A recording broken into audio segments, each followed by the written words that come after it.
आप सभी लोगों का स्वागत है आपके अपने परिवार यूट्यूब चैनल फ्रेशर क्लासेस में। तो आइए पहला क्वेश्चन स्टार्ट करते हैं। आसमान नीला दिखता है, कारण है। यह क्वेश्चन हम लोग ने प्रीवियस वीडियो में भी किया है, ठीक ना। तो जो बच्चे लोग मेरा वीडियो देखते आ रहे हैं उनको पता होगा कि आसमान नीला दिखता है कारण है। वहाँ मैंने इसे फुल डिटेल में करवाया था। तो क्यों दिखता है, तो प्रकाश का प्रकीर्णन के कारण। किसके क्यों कारण दिखता है नीला, तो आसमान नीला दिखता है कारण है प्रकाश का प्रकीर्णन के कारण। ऑप्शन सी राइट हो जाएगा। आगे बढ़िए। चंद्रग्रहण होता है, चंद्रग्रहण होता है जब, चंद्रग्रहण कब होता है, जब सूर्य और यहाँ पर चांद, सूर्य और चंद्रमा लिखते हैं, ठीक है, अच्छा लगेगा। सूर्य और चंद्रमा के बीच में कौन आ जाता है, अपना पृथ्वी आ जाता है। सूर्य और चंद्रमा के बीच में अपना कौन आ जाता है, जब पृथ्वी आ जाता है। सूर्य और चंद्रमा के बीच में अपना जब पृथ्वी आ जाता है तो ऐसा कंडीशन में हमारा सूर्य ग्रहण लगता है, ठीक ना। तो पृथ्वी सूर्य नहीं, सूर्य पृथ्वी एवं चंद्रमा के बीच आता है। सूर्य पृथ्वी नहीं, सूर्य चंद्रमा एवं पृथ्वी के बीच नहीं, पृथ्वी सूर्य और चंद्रमा के बीच में आता है। तो ऑप्शन बी राइट है। जब पृथ्वी जो है सूर्य और चंद्रमा के बीच में आ जाता है तो वैसे कंडीशन, उस स्थिति को क्या कहते हैं, चंद्र ग्रहण कहते हैं। आगे, 2 किलोग्राम तांबा का 3.3 के से इतना के तक तापमान बढ़ाने के लिए आवश्यक ऊष्मा क्या है। देखिए, इसको बनाने के लिए आपको हीट दिया है, ऊष्मा निकालना। ऊष्मा क्या है, तो H बराबर क्या होता है, H बराबर होता है MS टेम्परेचर चेंज, ठीक है। तो H बराबर M हो गया यहाँ पर मास, तो कितना है, 2 kg तांबा ले रहे तो 2 kg, ठीक है, गुना में, और S हो गया सरफेस, तो ये हो गया कितना लेंगे इसको, यहाँ पर तांबा की विशिष्ट ऊष्माधारिता दिया गया आपको 385, ठीक है। तो ऊष्माधारिता दिया गया था, S का मान दिया गया था, तो S का मान पुट कर दिए गुना में। अब टेम्परेचर डिफरेंस ये जो आपका डेल्टा टी क्या दिखाता है, rate of change of temperature है ये, ठीक है, तापमान में जो बदलाव आ रहा है वो है। तो इसको हम कैसे लिखेंगे, तो कितना है 353 में -303 करेंगे तो H बराबर 2 गुना में 385 गुना में 50, तो H बराबर जब गुना करेंगे तो 100 गुना में 385, तो 3850, ठीक है, 73 हो गया। और इसको 2 जीरो होगा ना, तो इतना जूल। और हीट का SI यूनिट क्या होता है, जूल होता है, तो हमने जूल में लिख लिया। तो आपका कितना आया, तो आप यहाँ से देख लो 385, ऑप्शन बी राइट हो गया आपका। कितना, ऑप्शन बी राइट हो गया। आगे आइए, आगे आपका क्या, टेप रिकॉर्डर। यहाँ पर ऐसे लगेगा, टेप रिकॉर्डर में टेप पर शब्द का रिकॉर्ड किया जाता है। टेप शब्द को रिकॉर्ड किया जाता है किस विधि के द्वारा, तो किस विधि के द्वारा, तो चुंबकीय परिवर्ती चुंबकीय क्षेत्र के रूप में। किसके द्वारा, परिवर्ती क्षेत्र के रूप में। तो ऑप्शन बी राइट हो गया। विद्युत ने गलत हो गया, बी नहीं होगा, परिवर्तीय चुंबकीय क्षेत्र के रूप में, तो ऑप्शन ए राइट हो जाएगा। चुंबकीय क्षेत्र के रूप में जो टेप पर शब्द होते हैं उसको रिकॉर्ड किया जाता है। आगे आइए, रीड बिना नालिका वाद्य है कौन, बांसुरी। कौन है, बांसुरी। आगे, बेकेलाइट डैश से उपलब्ध किया जाता है। बेकेलाइट किससे उपलब्ध किया जाता है, किससे निर्माण किया जाता है बेकेलाइट का, तो बेकेलाइट को निर्माण होता है फिनाइल एवं फॉर्मेल्डिहाइड से। फिनाइल एवं फॉर्मेल्डिहाइड से, तो ऑप्शन बी राइट हो गया, ठीक है, ऑप्शन बी याद रखना। इसके द्वारा हम बेकेलाइट का निर्माण करते हैं। हाइड्रोजन की द्रव्यमान संख्या कितनी है, तो हाइड्रोजन की द्रव्यमान संख्या कितनी है, द्रव्यमान।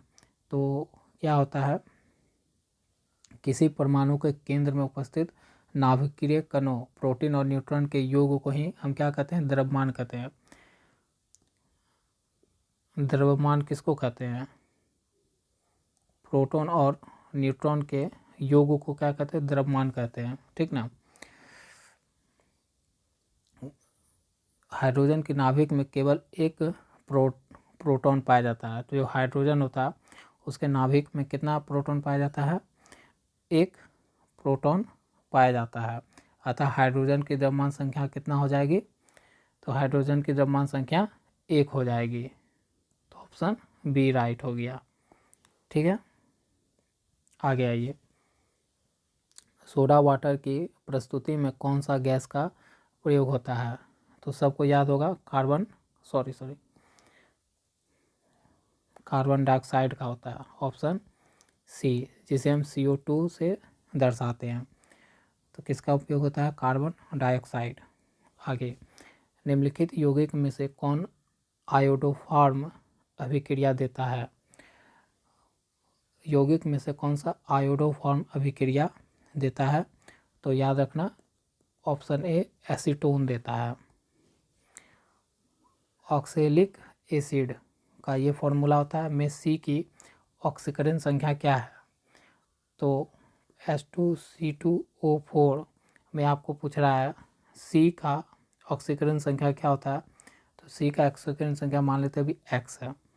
तो हाइड्रोजन 2 है, 2 गुना 1 प्लस 1 कैसे लिए, तो इसका जो एटॉमिक नंबर ले रहा है, ठीक है, तो 1, और सी का कितना होता है 12, 12 को कैसे सजाएंगे, 2 8 2 बचेगा, तो ये 2 क्या होगा, अपना ऑक्टेट पूरा करने को 2 क्या करेगा, देगा तो प्लस है, दान होगा तो 2x, और x माने इसका ऑक्सीजन और प्लस, ये हम लोग प्रीवियस भी एक क्वेश्चन कर चुके हैं।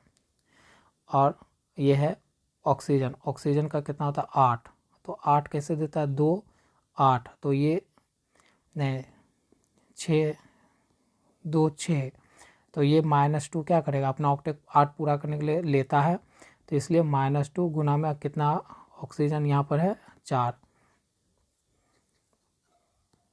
तो ये हो गया 2 + 2x - 8, तो ये हो गया 2x - 6। इसको 0 के बराबर पुट कर दीजिए, 2x = 6, x = 3, तो सी का ऑक्सीकरण संख्या हम निकाल लिए कितना, सी नंबर। ठीक, समझ में आया होगा आप लोग को। आगे बढ़िए। तांबा का शत्रु कौन सा तत्व है, आपका गंधक होता है, जिसे आप क्या बोलते हो, सल्फर भी बोलते हो, उसे क्या बोलते हो, सल्फर, SULPHER, सल्फर, इसे तांबा का शत्रु माना जाता है, जिसे एक गंधक बोलते हैं। कार्बन एवं हाइड्रोजन को छोड़कर पिरामिड में होता है, पिरीडीन में होता है, पिरीडीन, कार्बन एवं हाइड्रोजन को छोड़कर पिरीडीन में होता है, क्या क्या होता है, तो ऑप्शन यहाँ पर आपको दिया गया है। ठीक है, तो बताना है क्या होता है, तो पिरीडीन एक विषम चक्रीय यौगिक होता है, इसका अनुसूत्र C6H5N होता है। तो इसमें बोला है कि कार्बन और हाइड्रोजन, कार्बन यहाँ पर है और यहाँ पर हाइड्रोजन है, तो ये क्या हो गया, नाइट्रोजन। तो आपका जो बोला है कि कार्बन और हाइड्रोजन को छोड़कर पिरीडीन है, ये क्या आपका, ये आपका है पिरीडीन, ये आपका पिरीडीन है।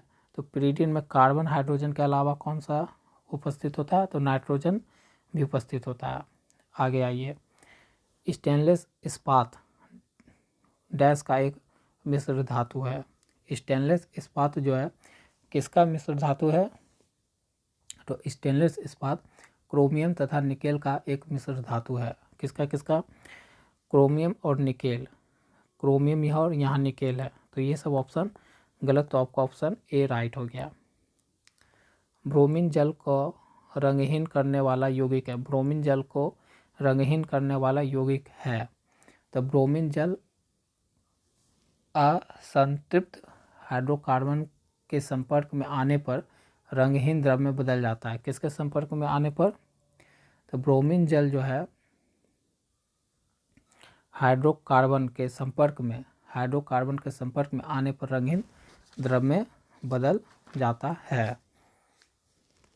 तो यहाँ पर ऑप्शन जो है थोड़ा देखना होगा, ऑप्शन आपका एसिटिलीन के कारण, ठीक है, इसके संपर्क में आने पे रंगहीन कर देता उसको, तो एसिटिलीन याद रखिएगा। आगे कार्बन मोनोऑक्साइड है। कार्बन मोनोऑक्साइड आपका क्या होता है?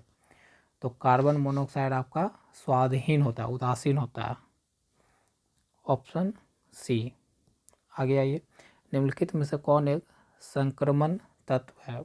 संक्रमण तत्व है तो कौन सा है वो? तांबा, ऑप्शन सी। तांबा एक संक्रमण तत्व है क्योंकि यह आवर्त सारणी के डी ब्लॉक तथा वर्ग 11 का तत्व है। इसकी परमाणु संख्या 29 और परमाणु भार 63.5 है। यह एक तन्य धातु भी है। इसका प्रयोग विद्युत के चालक के रूप में किया जाता है। तांबे का पूरा कुंडली खोल देते हैं तो तांबा को हम किससे रिप्रेजेंट करते हैं? Cu से, जिसे कॉपर भी बोलते हैं, ठीक है। Cu मतलब कॉपर, ठीक है। ये क्या है यहाँ क्वेश्चन के अनुसार, ये कैसा धातु है? तो संक्रमण धातु है। क्योंकि ये आवर्त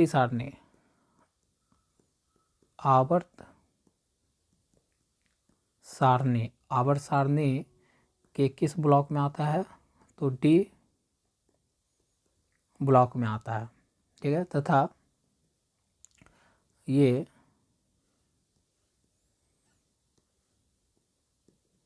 वर्ग 11 का तत्व है, वर्ग 11 का तत्व है, ठीक है। और देखिए इसकी परमाणु संख्या क्या होती है?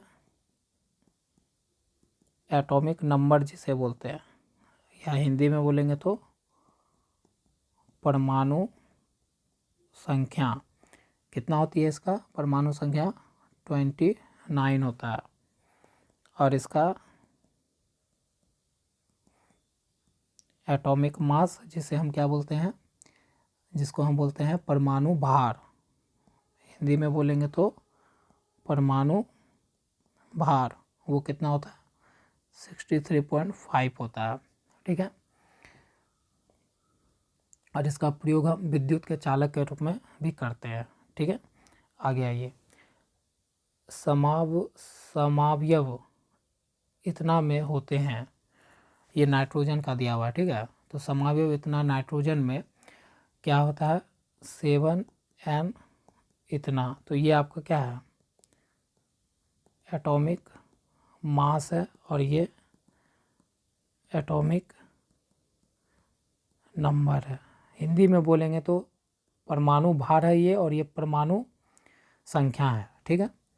तो इसमें 7 प्रोटॉन, 7 न्यूट्रॉन तथा 7 इलेक्ट्रॉन होते हैं, क्योंकि इनका परमाणु संख्या 7 एवं द्रव्यमान संख्या 14 है, ठीक ना।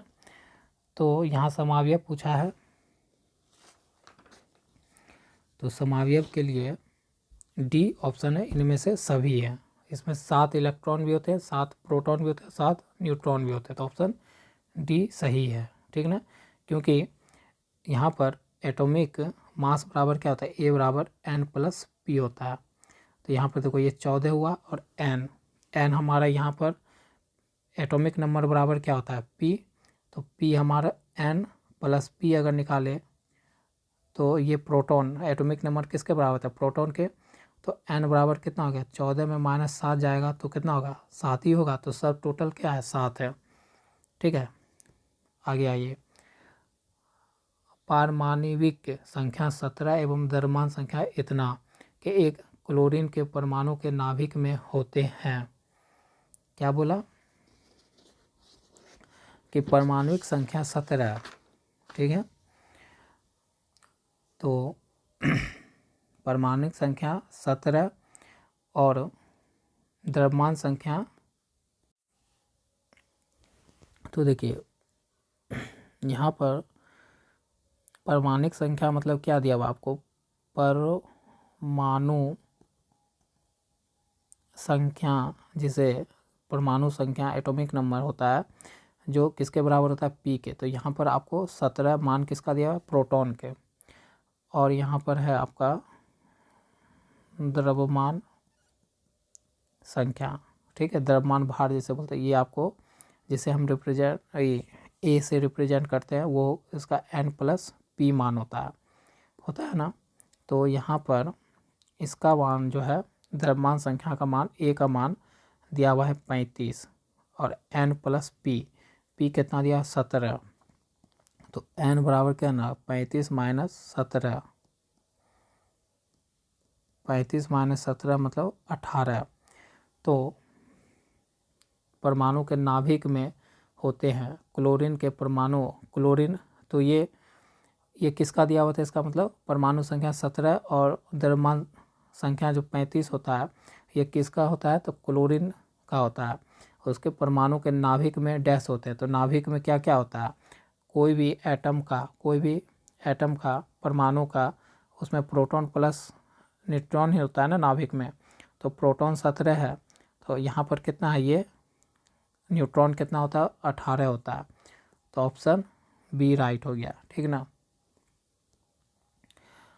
जल विश्लेषण पर स्टार्च देता है, जल विश्लेषण पर स्टार्च देता है,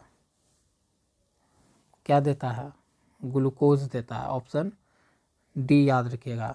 देख लेते हैं, C6H10O5 + H2, तो ये किसका फॉर्मूला हो गया, ये हो गया आपका स्टार्च का फॉर्मूला हो गया। और ये हो गया जल का फॉर्मूला। तो जल विश्लेषण पर स्टार्च क्या देता है, जब स्टार्च को जल में मिलाते हैं तो उसके बाद आपको यहाँ पर क्या मिलेगा, C6H12O6 मिलता है, जिसे हम क्या बोलते हैं, ग्लूकोज कहते हैं, ठीक है। तो आपको याद रखना ऑप्शन डी, कि जब स्टार्च को जल से मिलाते हैं तो आपको क्या मिलता है, ग्लूकोज मिलता है। किण्वन प्रक्रिया में निम्न में से कौन सहायक करता है, किण्वन प्रक्रिया में निम्न में से कौन सहायक करता है, बताइए कौन सहायक करता है।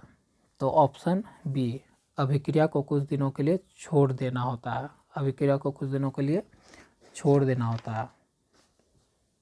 किण्वन एक क्या होता है, किण्वन एक जैव रासायनिक प्रक्रिया है, इसमें जटिल कार्बनिक यौगिक को सूक्ष्म जीवों की सहायता से सरल कार्बनिक यौगिक में विघटित होने के लिए कुछ दिनों तक छोड़ दिया जाता है। इस प्रक्रिया में ऑक्सीजन की आवश्यकता नहीं पड़ती है, अतः इस प्रक्रिया से अल्कोहल या शराब का निर्माण होता है। किण्वन से क्या बनाते हैं हम लोग, किण्वन प्रक्रिया से हम क्या बनाते हैं, शराब बनाते हैं, शराब को तैयार करते हैं, ठीक है। तो शराब कैसे तैयार होता है, तो उसको कुछ दिनों तक छोड़ दिया जाता है। तो इस तरह से आपके आज 20 आउट ऑफ 20 क्वेश्चन मैंने करवा दिया सेट नंबर 20 का। तो पूरे मैंने सेट जो है कंप्लीट करवा दिया, रीजनिंग का पूरा सेट 2023 का, मॉक टेस्ट मिला के और प्रीवियस ईयर मिला के। उसी तरह इंग्लिश का भी मैंने करवा दिया और साइंस का भी आपको मॉक प्लस प्रीवियस ईयर सारे कंप्लीट करवा दिए। अगर जो बच्चे लोग पूरा वीडियो अगर फॉलो करेंगे तो उनका पक्का है कि उनका गवर्नमेंट कॉलेज ज़रूर मिलेगा, और वो हमसे बाद में आके ज़रूर कांटेक्ट करेंगे, देख लीजिएगा, क्योंकि इससे बाहर आपका कुछ नहीं पूछा जाएगा। तो मन से पढ़ते रहिए, अदर सब्जेक्ट का भी पूरे आपको सेट कंप्लीट करवाया जाएगा। वीडियो देखने के लिए धन्यवाद।